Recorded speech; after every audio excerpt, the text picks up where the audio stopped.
우리가 찬양을 이렇게 하면서 성경에도 나와 있지만 새 노래로 이전에 없었던 노래로 이전에 없었던 그 무엇으로 이렇게 이러한 성경 말씀이 간혹 나와요. 그러면 성도님들은 곧잘 우리 언어의 한계가 있으니까 새 노래하면 영어로 하면 뭐가 들어갈까요? 뉴송으로 아시겠죠? 새롭다 할 때 뉴송으로 쉽게 이해를 하는데 히브리어 헬라어 원어로 보면 뉴가 아니에요. 예. 새 것이 아니에요. 우리가 생각하는 누가 새롭게 만든 노래, 신곡으로 생각할 수도 있는데 그런 노래가 아니고 이전에 전혀 없었던 거. 좀 구분이 되시나요? 나중에 여기에 대해서는 제가 또 말씀을 드릴게요. 원어를 가지고 비교하면서 말씀을 드리겠습니다. 그 정도만 알고 계시면 돼요. 신곡이 아니다. 하나님께서 말씀하시는 새 노래로 주를 찬양할 때 그 새 노래는 뉴송이 아니다. 전혀 새로운 것, 전혀 한 번도 경험하지 못한 것, 이런 종류의 다른 것을 얘기하는 거예요. 하나님만이 줄 수 있는, 하나님만을 찬양하는 어떤 특별한 어떤 그런 것을 말하는 전혀 다른 차원의 새 노래를 말하는 겁니다. 갑자기 그게 생각이 나네요. 성도님들, 마귀가 존재하는 것 인정하십니까? 예. 하나님도 존재하는 거 인정하시죠? 예. 마귀의 역사가 있어요. 그러면 성령 하나님의 역사도 있죠. 여러 번 말씀드렸는데 성도님들의 마음속에 두 가지의 싸움이 늘 있습니다. 우리 마음속에만 있을까요? 아니죠. 교회마다 역사할 겁니다. 교회마다 역사할 거예요. 마귀는 예배가 승리하지 못하게, 하나님의 영에 승리하지 못하게, 예배가 망가지게 역사할 것이고, 성령 하나님은 예배 한 시간을 드려도 하나님의 말씀이 승리하도록 역사하실 겁니다. 분명히 두 가지의 역사가 있을 거예요. 분명히 있습니다. 마귀는 노를까요? 마귀는 노를까요? 정말 노를까요? 성도님들의 가정에 행복이 찾아오는 것을 그냥 강 건너 불구경하고 가만히 있을까요? 마귀는 절대 그렇지 않습니다. 어떻게든 역사할 겁니다. 오늘도 역사하겠죠. 저는 오늘 우리 전도사님 찬양할 때 우리 성령 하나님께서 역사하셨다고 봐요. 왜냐하면 성도님들 기도할 때도 제가 많이 봤고, 전국에서도 다 비슷한 상황들이 있으니까. 우리 최시영 장로님 찬양하실 때도 분명히 그런 순간들이 많이 있었을 것이고, 어떤 생각이 머리를 스쳐 지나갔는지는 모르겠지만 여하튼 찬양을 하면서 이게 지나온 삶이 이렇게 드러나고 생각이 나고, 또 어려운 나의 삶 속에서 하나님께서 도와주시고 역사하시는 것을 생각할 때 감동이 되지 않을 수가 없죠. 그런 성령 하나님의 역사가 우리 성도님들의 삶 가운데도 그대로 주어지기를 축복합니다. 아멘. 그럼에도 불구하고 마귀에게 넘어갈 때가 있어요, 없어요? 저도 있어요. 성도님 그걸 인정하시고 늘 이게 똑바로 정신 똑바로 차리고, 늘 성경에서 말씀해 주시잖아요. 똑바로 차리고 하나님의 승리가, 우리 성도님들의 마음 가운데 승리가 동일하게 그렇게 이루어지는 것입니다. 네, 오늘 창세기 12장 드디어 들어왔습니다. 11장과 12장은 좀 이렇게 다르다고 그랬죠. 드디어 아브라함, 12장은 아브라함입니다. 세상에 많은 역사관이 있는데 성도님들, 성경의 역사관도 있어요.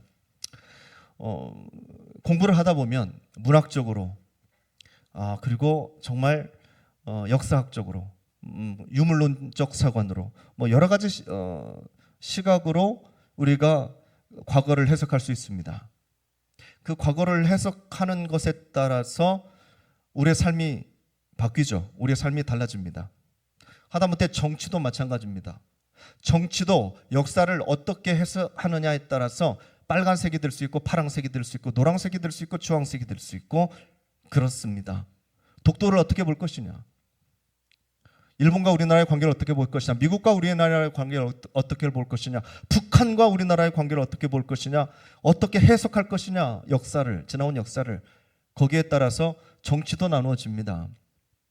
그 가운데 우리는 구속사적 사관이 있습니다. 구속사적 사관. 이거는 이제 소위 신앙적 사관, 성경적 사관입니다. 쉬운 말로 할게요. 쉬운 말로 하면 똑같지는 않지만 범위를 좀 좁혀서 관점이라고 합니다. 관점, 성경적 관점, 하나님적 관점이에요. 세상을 해석할 때 유물론적도 아니고 변증법도 아니고 귀납적도 아니고 그냥 이 복음적으로 세상을 해석하자라는 거예요. 그러면 우리가 36년 일본의 압제 시절, 그것도 하나님 편에서 해석이 되는 것이고, 그 수구한 우리 침략의 역사, 당함의 역사도 그렇게, 고난의 역사도 그렇게 해석이 되는 것이고, 유럽도 마찬가지고 전 세계가 마찬가지입니다. 그걸 구속사적 시점이라고 그러는데요. 그러면 그 통합해서, 그러면 구속사적 시점은 성경에 있는 내용을 포함한 우리의 모든 역사가 도대체 어떻게 시작돼서 어떻게 이루어지고 어떻게 갈 것이냐 했을 때 도대체 뭐가 중심이냐? 그거예요. 뭐가 중심이냐? 돈이냐? 땅 따먹기냐? 아니면 이 세상을 뭐 점령하는 거에 의미가 있냐? 도대체 무엇이냐?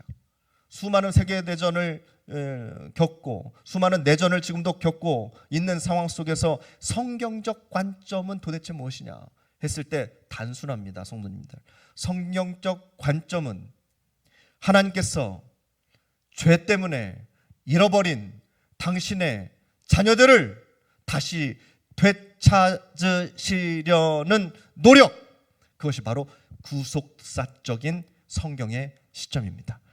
죄 때문에, 우리의 죄 때문에 하나님과 거리가 멀어져 버린 바로 그런 우리들을 하나님께서 못 버리셔서, 포기하지 못하셔서 다시 되찾으시려는 이야기가 바로 구속사적인 이야기. 그러면 하나님의 그런 의도의 가장 구심점이 되는 사건은 어떤 사건일까요? 우리를 다시 되찾으시려는 하나님의 아주 놀라운 노력의 사건, 십자가 사건이죠. 십자가 사건입니다. 그러니까 역사가 그렇게 어렵지 않아요. 하나님의 역사는 여하튼간에 우리를 되찾으시려는 사건이다. 그것 때문에 감동도 주시고, 그것 때문에 고난도 주시고, 그것 때문에 사명도 주시고, 그것 때문에 막 수많은 역사를 통해서 건져내시려는 거예요. 건져내시려는 거예요. 구속사적인, 한번 들어는 보셔야죠, 우리 성도님들. 구속사의 핵심은 예수님의 십자가 사건인데요. 그 구속사적인 시각을 가지고 창세기부터 요한계시록까지 쭉 성경을 읽어보면 하나의 통일성이 딱 나오는데, 그게 뭐냐면 한번 따라서 해보실래요? 언약과 성취. 이게 구속사적인 관점에서 볼 때 하나님의 일관된 특성입니다.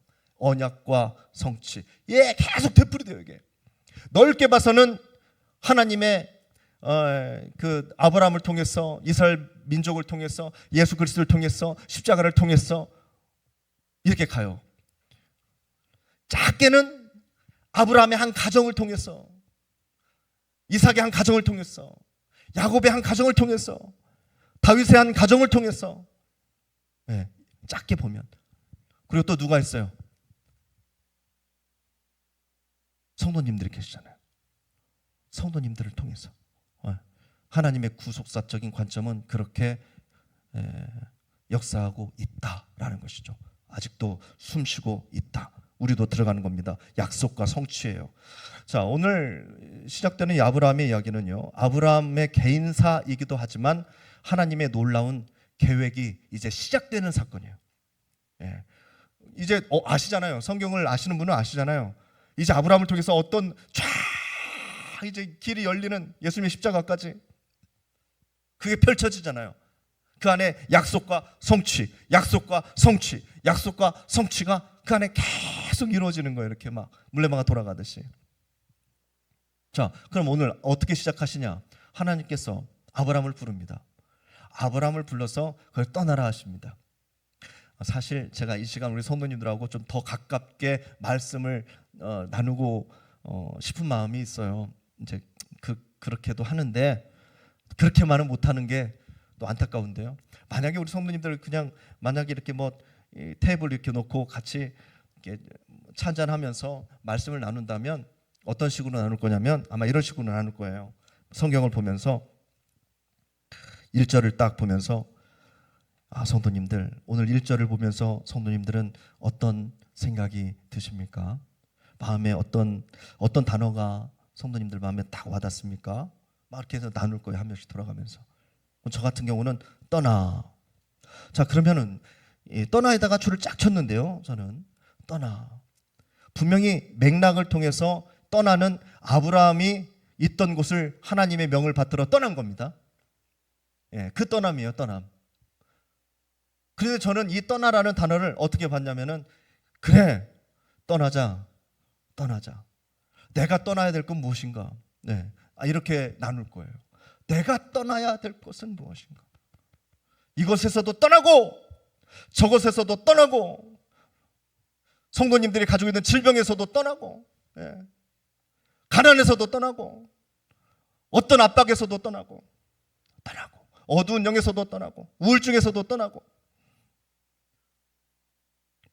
불면증에서도 떠나고 막 이렇게 이제 또 나누겠죠. 저 같으면. 그리고 4절에 보시면은 이에 아브라함이 여호와의 말씀을 따라갔고 롯도 그와 함께 갔으며 이렇게 말씀이 기록되잖아요. 아브라함은 무엇을 따라갔다고요? 여호와의 말씀. 롯은요? 롯은 그와 함께 갔으며 그가 누구예요? 아브라함. 아브라함은 무엇을 따라갔다고요? 여호와의 말씀. 롯은 아브라함. 뭐가 달라도 다르죠. 그렇잖아요. 롯은 사람 따라갔고 아브라함은 하나님 말씀 따라갔고 이 삶이 어떻게 펼쳐지나 보자는 거예요. 이 삶이. 아브라함 때문에 롯도 복은 받죠. 복은 받지만 사람을 쫓아간 그 가족사의 인생이 어떻게 풀려가는지 아시는 분은 아시겠지만 이제 우리가 말씀을 통해서 보자는 거죠. 이런 식으로 아마 저는 큐티를 할 거예요. 성도님들하고 큐티를 하자면. 그런데 또 이 시간은 또 다른 말씀으로 또 준비를 했습니다. 좀 어렵게 시작했죠. 언약과 성취. 자, 오늘 아브라함에게 그동안 75년 동안 살았던 그 자리를 떠나라고 하십니다. 그리고 뭐라고 말씀하셨냐면 복 주게, 복을 주시겠다고 하십니다. 오늘 1절과 2절 말씀 같이 한번 봉독할까요? 오늘 주신 말씀 1절 2절 시작. 여호와께서 아브라함에게 이르시되 너는 너의 고향과 친척과 아버지의 집을 떠나 내가 내게 보여줄 땅으로 가라. 내가 너로 큰 민족을 이루고 내게 복을 주어 내 이름을 창대하게 하리니 너는 복이 될지라. 아멘. 그냥 복 주신다고 하지 않으시고 그냥 복 주시면 얼마나 좋겠어요. 너희들이 그냥 잘 살고 있어. 그래. 그 자리에 내가 복 줄게 하면 얼마나 좋겠어요. 그런데 조건이 떠나야 된대요.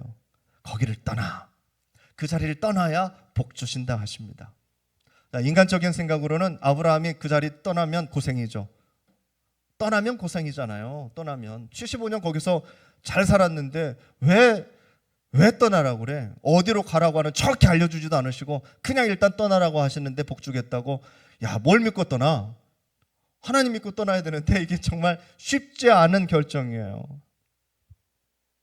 성도님 한번 따라서 해보실래요? 인간의 눈으로 보면 고생이지만 하나님의 눈으로 보면 축복이다. 이러한 삶을 우리가 성경을 통해서 살아야 됩니다. 이러한 삶을 살기 위해서 우리가 지금 성경을 같이 묵상하고 있는데요. 우리 전도사님이랑 같이 아까 찬양했죠? 그 찬양 믿음의 눈 들어 주를 보리 이 또한 지나가리라. 이거 성도님들 가사를 생각하면서 한번 조용히 불러보실래요? 시작. 믿음의 눈 들어 주를 보리 주를 이 또한 지나가리라 이 또한 지나가리라 주어진 내 삶의 시간 속에 주의 뜻 알게 하소서. 이 마음 가지고 떠났을 거예요. 하루하루를 그렇게 살았을 거예요. 편안하게 살던 땅 떠나가지고 나이 75세 때 조카는 왜 데려갔을까요? 성도님들 자꾸 본문 지금 제가 준비한 말씀에서 이렇게 비껴나가는데요. 이해해 주세요. 조카 롯은 왜 오늘은 또 막 이 말씀을 묵상해 보니까 그런 마음이 드는 거예요. 지금 나이가 75세인데 아브라함은 아들이 있어요? 없어요? 자식이 없어요. 아, 이미 나는 이렇게 끝날 수도 있겠구나 생각해서 롯을 데리고 가지 않았을까? 조카를 자기 아들 삼아서. 그냥 제가 성경 보면서 그냥 들은 생각이에요. 이런 생각을 나누는 것이 큐티라는 겁니다. 그럴 수도 있지 않겠어요? 인간적인 생각으로서. 갈대아 우르에 살았었거든요. 갈대아 우르. 지난번에 한번 제가 사진도 보여드렸는데 근동에서 가장 큰 탑, 그 자리가 아직도 남아있는 바로 그곳이 갈대아 우르입니다. 바벨탑 사건 아시죠? 바벨탑 사건이 가장 비슷한 탑의 자리로 남아있는 몇백 개가 그 근동에 있는데요. 특히 갈대아 우르에는 가장 큰 탑의 자리가 아직 남아있어요. 거기로 유치하는 거죠. 바벨탑의 자리. 세상 모든 문명이 그 당시에 거기에 집중되어 있을 때 갈대아 우르 거기서 살고 있었다고요. 아버지 테라와 함께. 근데 거기서 떠나라. 거기로 가라 하면 모르겠지만 거기서 떠나라. 화려한 문명의 발상지. 70년 넘게 살았는데요. 성도님들도 한번 적용해 보세요. 성도님들의 삶 속에 굉장히 익숙해진 게 있잖아요. 그렇잖아요. 우리 최 집사님 같은 경우는 그림 그리는 거, 뭐 상담하는 것들 굉장히 익숙하실 거예요. 거기서 떠나라 하면 떠나겠어요? 쉽지 않겠죠. 더럽고 어둡고 우리의 삶을 막 그냥 땅 밑으로 끄집어 다니는 것들에서는 떠나가야겠죠. 분명히 떠나겠죠. 그런데 정말 우리에게 익숙하게 살아온 바로 그런 것을 떠나라고 한다면 떠날 수 있을까요? 전에 여자분들은 시집 가면 어디를 떠났어야 돼요?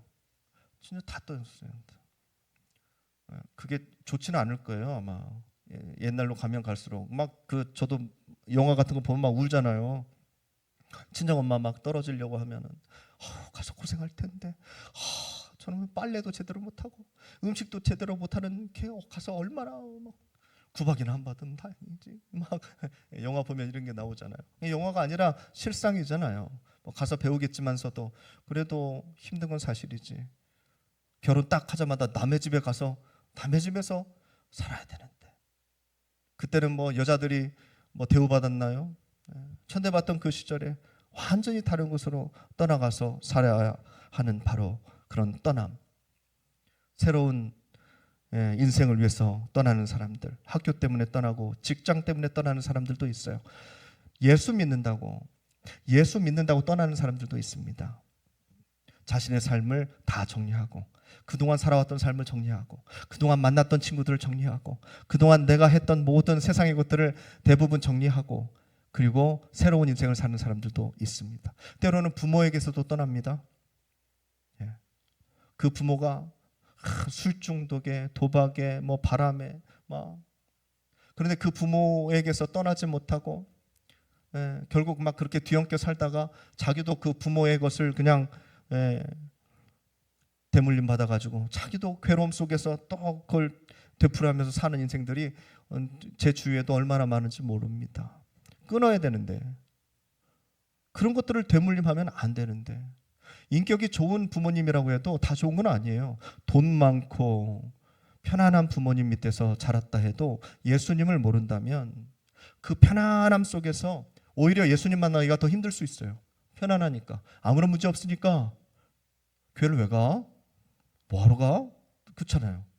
좋은 부모 밑에서 잘 먹고 잘 살고 있는데. 때로는 그런 곳에서도 떠날 필요가 있어요. 성도님들, 잘 먹고 잘 살고 편안하게 있는 그 자리에서 떠날 필요가 있어요. 예수를 믿는다는 건 이런 거예요. 성도님들, 내 상처에서도 떠나야 되겠죠. 그래야 성장이 있어요. 그 상처에만 머물면 성도님들, 제가 어렸을 때 재밌게 한 놀이 중에 하나가 얼음땡이었어요. 얼음땡. 다들 해보셨을 거예요. 아니면 뭐 구경이라도 해보셔서 아실 겁니다. 얼음하면 어떻게 해야 돼요? 움직이면 안 돼요. 움직이면 안 돼요. 그러면 살아요. 살지만 참 괴로워. 죽지는 않아요. 얼음하면 살아. 살지만 괴로워. 왜 괴로워요? 얼음하면 움직이질 못해. 움직이질 못해. 그럼 어떻게 해야 돼요? 이 얼음을 깨야 되는데 내가 깰 수 있어요? 없어요? 나는 못 깨. 나는 이 얼음을 못 깨. 누군가 깨줘야 돼. 누군가 그 얼음을 와장창 깨줘야 내가 또 뛰어다닐 수 있어. 다시 뛰어만 다녀? 나도 얼음하고 움츠려 있는 사람들을 나도 가서 다 깨줄 수 있어요. 근데 내가 얼음으로 죽지는 못하고 살고는 있으나 얼음으로 살고 있는 인생 말이죠. 이런 인생들 어떻게 해야 되나? 어떻게 해야 되나? 깨야지. 깨기가 쉬운가? 저는 이 떠나라라는 단어 속에서 수많은 것을 생각을 했습니다. 우리 성도님들, 떠나야 될 것이 무엇이 있을까? 내가 깨뜨려야 될 게 무엇이 있을까? 성도님들, 이걸 한번 잘 적용을 한번 해보시기를 바랍니다. 자, 한 가지만 더 묵상을 해볼까요? 떠나라 해서 떠났지만, 그렇잖아요. 떠나라 해서 떠났어요. 아브라함의 입장에서. 자, 근데 우리는 제3자 입장에서 보고 있어요. 아브라함의 삶을 쫙 보고 있어요. 하나님께서 떠나라 하니까 아브라함이 쫙 떠났어요. 그럼 우리가 볼 때는 정말로 떠나는 것만의 이야기일까요? 그게 하나님께서 떠나라 했어요. 다른 것도 아니고 하나님이 떠나라고 했어요. 그러면 정말로 그냥 딱 떠나고 그만일까요? 하나님의 떠나라 하심은 부르심입니다. 하나님의 부르심인 줄 꼭 믿으시기를 바랍니다. 떠나라 해놓고 하나님께서 아무런 관심도 쓰지 않고 그냥 그걸로 끝? 말이 안 되는 구속사죠. 말이 안 되는 구속사입니다. 하나님께서 떠나라 하셨다는 것은 곧 뭐라고요? 부르심. 당신을 약속의 현장 가운데로 부르셨다. 그게 떠나라. 누구 인생 하나 그냥 잘 먹고 잘 살게 하시려고 하신 게 아니라 그 인생 하나를 하나님께서 떠나라 하시면서 그 인생을 들어 쓰시는데 그냥 축복의 근원이 돼가지고 네가 가는 곳곳마다 하나님의 나라를 이루라 하는, 하나님의 나라를 이루려고 하시는 바로 그런 하나님의 부르심. 사랑하는 성도님들, 하나님의 그 막 떠나라, 하나님의 행하라, 어디 가서 좀 도와줘라, 뭐 참아라, 견뎌라 하는 하나님의 모든 명령 앞에는 하나님의 특별한 부르심이 있다는 것을 꼭 믿으시기를 바랍니다. 하나님의 부르심이라고 하면은 순종하기가 좀 쉽겠죠. 그러면 그 부르심, 하나님의 부르심 다음에 꼭 있어야 할 것은 무엇일까요? 하나님께서 나를 부르셨어요. 성훈아, 너 떠나. 거기를 좀 떠나. 성훈아, 너 좀 이렇게 좀 해봐. 성훈아, 너 어디로 좀 가봐. 성훈아, 너 누구를 좀 만나봐. 성훈아, 너 어느 교회 가서 그 교회 좀 부흥시켜봐. 성훈아, 저한테 여러 가지 이야기를 하실 수 있잖아요.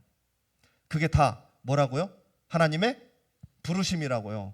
하나님께서, 그러면 하나님의 부르심이 딱 나에게 사람을 통해서 들려졌든지 마음의 감동을 통해서 들려졌든지, 설교를 통해서 들려졌든지, 목사님을 통해서 들려졌든지, 아니면 성경 말씀을 읽을 때 막 찬양을 할 때 들려졌든지 간에, 그게 딱 들려졌을 때 그 다음 어떻게 해야 돼? 순종해야지. 따라서 해보세요. 부르신 다음에는 순종이다. 아멘. 부르심에서 끝나지 마세요. 제발 부탁해요, 성도님들. 언약이 있으면 순종이 있어야지. 약속만 하면 뭐해? 약속 다음에는 뭐 해야 돼요? 약속을 지켜야 되잖아요. 그게 약속의 개념이지. 그게 바로 부르심의 개념이지. 부르심에는 순종입니다. 근데 쉽지 않아요. 고향과 친척, 지금까지 막 살아왔던 그 아비의 집을 떠나라 하시는데, 이게 안전도 보장이 되지 않는 땅으로 떠나라 하시는데, 무방비 상태 아니에요 지금. 다른 곳으로 가봤자 더 아내도 누이라고 속여야 할 정도로 다 그런 막 생짜들만 있는데 어떻게 해요? 그 떠나라. 하나님 믿지 못하면 못 떠납니다. 하나님 믿지 못하면 못해요, 성도님들. 못해요. 그런데 아브라함은 순종합니다. 바로 그때 순종했을 바로 그때 하나님의 약속은 성취됨을 꼭 믿으시기를 바랍니다. 아멘. 약속은 어떻게 해야 이루어진다? 순종해야 이루어진다. 약속은 지켜야 이루어지는 거예요. 부르심은 순종했을 때 그 다음에 축복이 오는 겁니다. 하나님의 약속은 그렇게 언약과 성취예요. 그게 언약과 성취. 약속은 순종하지 않으면, 약속은 지키지 않으면 아무런 일도 일어나지 않아요, 성도님들. 약속은 지키라고 있는 거예요. 현실적으로 힘들고 감당하기 어려운 일들 우리에게 주어질 수 있죠. 답은요, 순종밖에 없어요, 성도님들. 순종하는 것밖에 없어요. 목사님 지금 이렇게 힘들어 죽겠는데요. 그럼 제가 거기서 답을 찾아드려요. 이거 어떻게 해야 돼요? 이것 때문에 나 막 이렇게 하기도 싫고 저렇게 하기도 싫고. 그런데 성도님들, 답은요, 좀 엉뚱한 대답 같지만 답은 하나님 말씀에 순종하는 것밖에 없습니다. 거기에 길이 있습니다. 가만히 있으면 이루어져요. 입을 뒤집어 쓰고 가만히 있으면 이루어져요. 아니면 집안에서 그냥 막 소주 막 이만큼 사다 놓고 막 먹으면 이루어져요, 성도님들. 커튼 막 다 쳐놓고 비단 안 들어오게 막 그러고 막 숨죽이고 있으면 뭔가 이루어져요? 하나는 이루어져요. 뭔가 이루어지려면 하나님의 부르심 속에 내가 움직였을 때, 순종하여 움직였을 때 그건 성취되는 거예요. 모세가 지팡이를 가지고 다니면 뭔가 이루어져요? 아니에요. 지팡이를 가지고 어떻게 해야 돼요? 내리쳤을 때 홍해가 갈라지는 거예요. 제사장이 막 그냥 돌아다니면 뭔가 이루어져요? 아니요. 발로 요단강을 딱 들어갔을 때 요단 강물이 마르기 시작했어요. 이런 거라고요, 성도님들. 성취는 이런 거예요. 부르심에 순종했을 때, 약속을 지켜갔을 때, 그때 뭔가라도 이루어져요. 모세의 기도손이 이렇게 올라가요. 올라가면 전쟁이 어떻게 돼요? 밑에서 전쟁이 이겨요. 기도의 손이 올라가면 이기고 내려오면 지어요. 올라가면 이기고 내려가면 지는 싸움. 이 싸움을 지금도 우리가 하고 있음을 믿으시기를 바랍니다. 아멘. 근데 우리는 어떻게 하냐면요, 반대로 하려고 그래요. 반대로. 약속과 성취인데 성취와 약속으로 하려고. 하나님께서 이렇게 해 주시면, 그렇죠? 하나님께서 이것만 잘 풀어 주시면, 하나님께서 나에게 건강만 주시면, 하나님께서 나에게 아들만 주시면, 하나님께서 우리 아들 취직만 시켜주시면, 하나님께서 다 거꾸로 가는 거예요. 부르심이 먼저라고요, 성도님들. 그게 바로 구속사적인 관점이에요. 내가 그 배에 타려면 이 법칙을 지켜야 돼요. 약속 다음에 성취입니다. 성취부터 이루려고 하지 마시고 순종해야 역사가 일어납니다, 성도님들. 자, 오늘 4절 보세요. 4절 4절을 한번 같이 읽어볼까요? 오늘 주신 말씀 4절 시작. 이에 아브라함이 여호와의 말씀을 따라갔고 롯도 그와 함께 갔으며 아브라함이 하란을 떠날 때에 75세였더라. 예. 두 글자로 바꿔보세요. 이에 아브라함이 여호와의 말씀을 따라갔고 두 글자로 하시면 순종이잖아요. 떠나갔고 순종이잖아요. 히브리서 11장 말씀 잘 아시죠? 히브리서 11장 믿음은 막 그 바라는 것들 실상이 쭉 나오는데 그 밑에 쫙 하나님의 믿음의 사람들의 쫙 나열이 돼서 나왔어요. 그 중에 히브리서 11장 8절 말씀 보면 잘 보이시나요? 같이 한번 읽어볼까요? 시작. 믿음으로 아브라함은 부르심을 받았을 때에 하여 장래의 유업으로 받을 땅에 나아갈새 갈 바를 알지 못하고 나아갔으며. 아멘. 이게 믿음인 거예요. 성도님들, 다 설계가 되고 다 준비돼가지고 이사 가는 게 아니고 부르심을 딱 받았을 때 부르심 그때 순종 딱 해갖고 갈 길을 알지 못했는데 그냥 간 거예요. 하나님 백 믿고 하나님만 믿고. 그래야 언약이 어떻게 된다고요? 이루어진다고, 성취된다고요. 성도님들, 이게 성경의 구속사적 관점이에요. 바로 믿음의 이야기. 성도님들, 우리 성도님들도 각자 적용해 보세요. 내가 불순종한 것들이 무엇이 있나? 하나님의 부르심에 내가 막 딜레이한 건 무엇이고, 노, 예스 해야 되는데 노 한 건 무엇인고, 하나님 저는 못하겠습니다, 다른 사람 시켜주세요 한 것은 무엇이고, 그것뿐이에요. 성도님들 수차례 경험하셨을 거예요. 너 그만 바꿔, 너 그런 마음으로 봉사하지 말어, 너 그런 마음으로 사역했다고 하지 마, 내 마음이 더 아파. 하나님의 그런 음성 들어보셨어요? 억지로 교회 사역 감당할 때 그런 마음 들잖아요. 그것도 하나님의 부르심이에요. 네가 기쁘게 사역하는 거 보고 싶어. 그럼 마음을 싹 바꿔야지. 마음을 싹 바꿔야지. 하나님, 내가 하나님 앞에서 하나님 보시기에 참 좋지 못한 마음을 가지고 이 자리에 나왔습니다. 하나님, 내 마음을 붙잡아 주세요. 성령 하나님, 내 마음에 감동을 주세요. 못생긴 애기도 막 이뻐 보이고, 지난주에 싸웠던 집사님도 막 너무 좋아 보이고, 그게 참 웃기잖아요. 이게 교회 안에서 이루어지는 일이에요. 성도님들, 교회 안에서. 우리 전사님도 뭐 그렇게 뭐 슬픈 찬양도 아니었잖아요, 사실.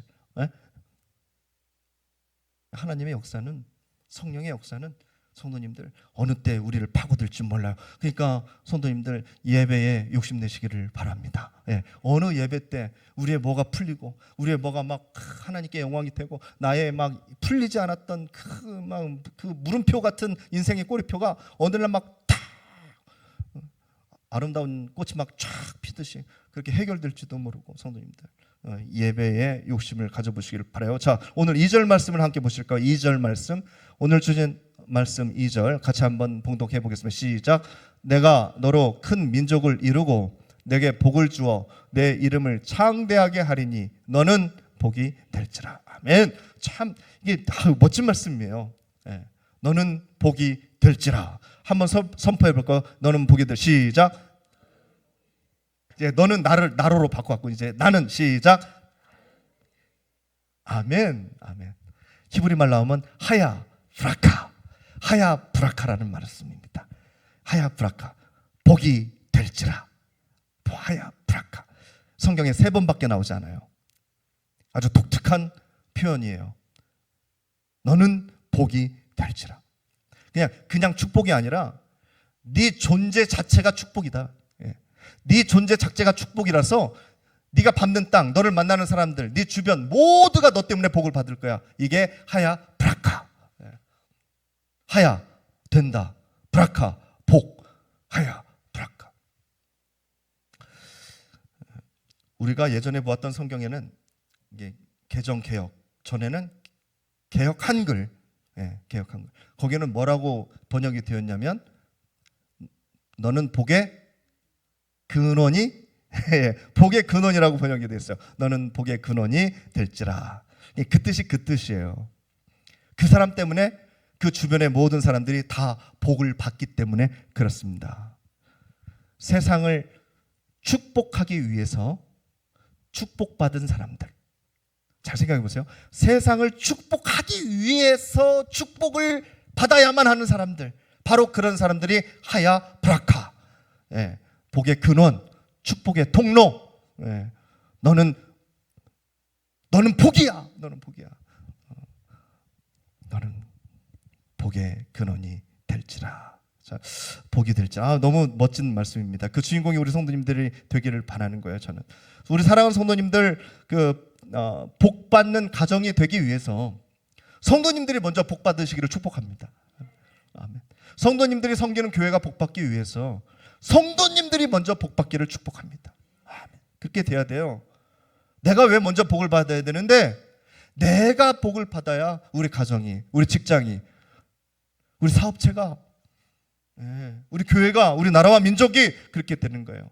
그 복을 흐르게 움켜쥐려고만 하지 마시고 계속 흐르게 하는 그 축복의 통로가 되시기를 바랍니다. 아멘. 우리 교회가 그런 게 되면 얼마나 좋아요. 얼마나 좋아요. 여기만 머물게 하지 마시고 막 흘려 보내는 거예요. 여기저기로, 북한으로도 보내고 중국으로도 보내고 아프리카로도 보내고 말이죠. 그럴 수 있는 교회가 되기를 바랍니다. 아멘. 제가 좋아하는 창선 중에 하나가 582장인데요. 582장은 이렇게, 가사가 이렇게 돼 있어요. 옥토에 뿌리는 깊어 하늘로 줄기 가지 솟을 때. 이 찬양 들어보셨어요 혹시?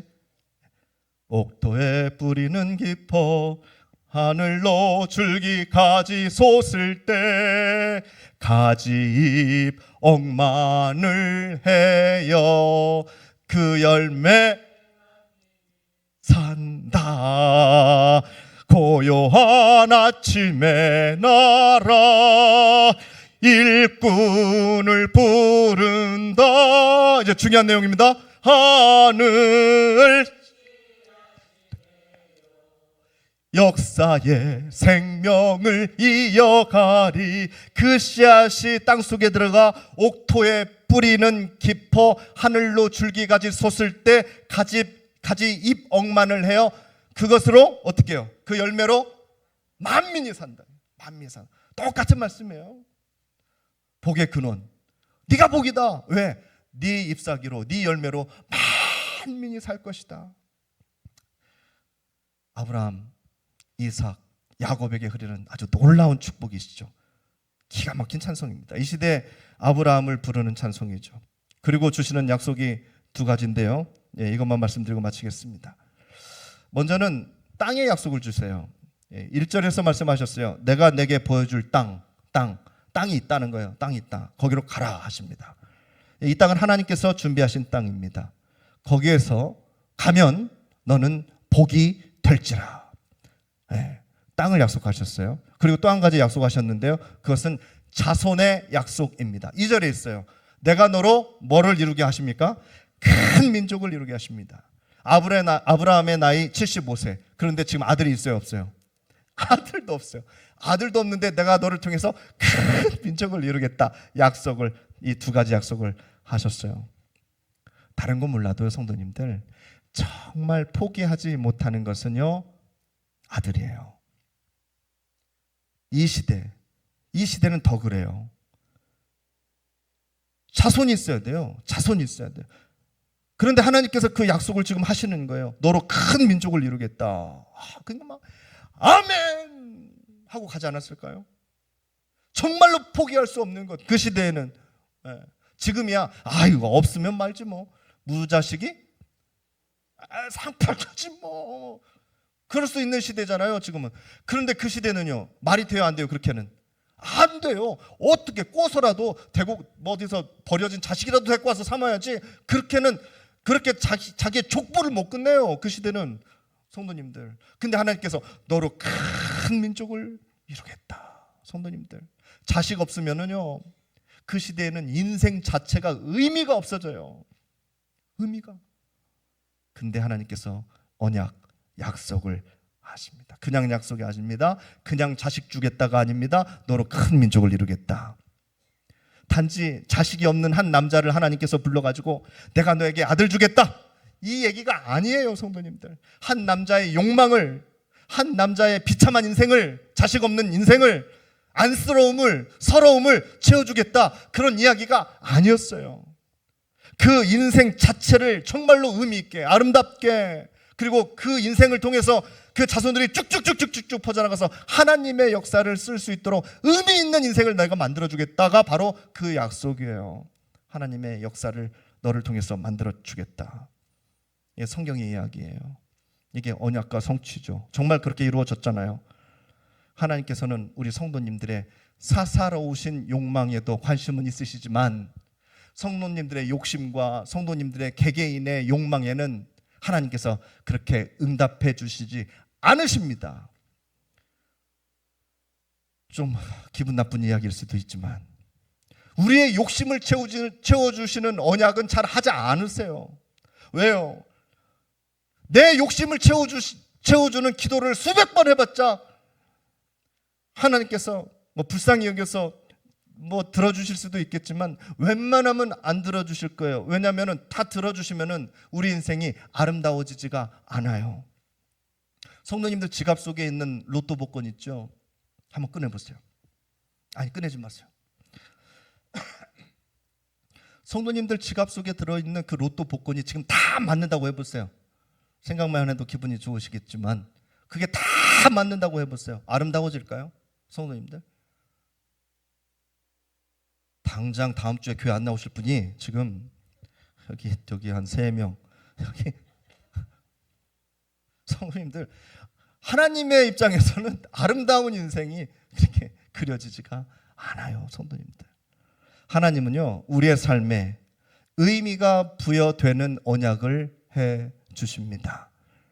그 언약을 쫓아가실 수 있는 성도님들 되시기를 바랍니다. 예, 그게 중요한 거예요.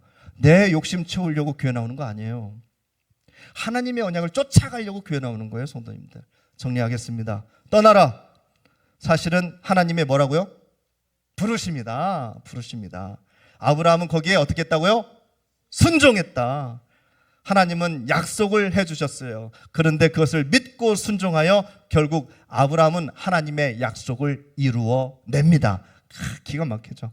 약속은 순종으로 이루어집니다. 우리도 그 복을 누려야 하겠습니다. 각자의 언약은 다 다를 겁니다. 다 달라요. 네. 그렇지만 없을 수는 없어요. 하나님의 구속사는 지금도 계속되고 있기 때문에 각자에 대한 하나님의 언약은 다 있는 거예요. 신앙생활을 하고 계신다면 다 있어요. 근데 목사님 저는 없는데요? 없다 하신다면 그것은 우리가 잊어버린 겁니다. 우리가 하나님의 언약을 무시한 겁니다. 그냥 놔버린 겁니다. 그래서 우리의 신앙이 흔들리는 거예요. 언약이 있으면 튼튼히 붙잡고 가는 거예요. 성도님들, 딴 길로 안 가고 이 시간 다시 한번 확인해 보시기를 바랍니다.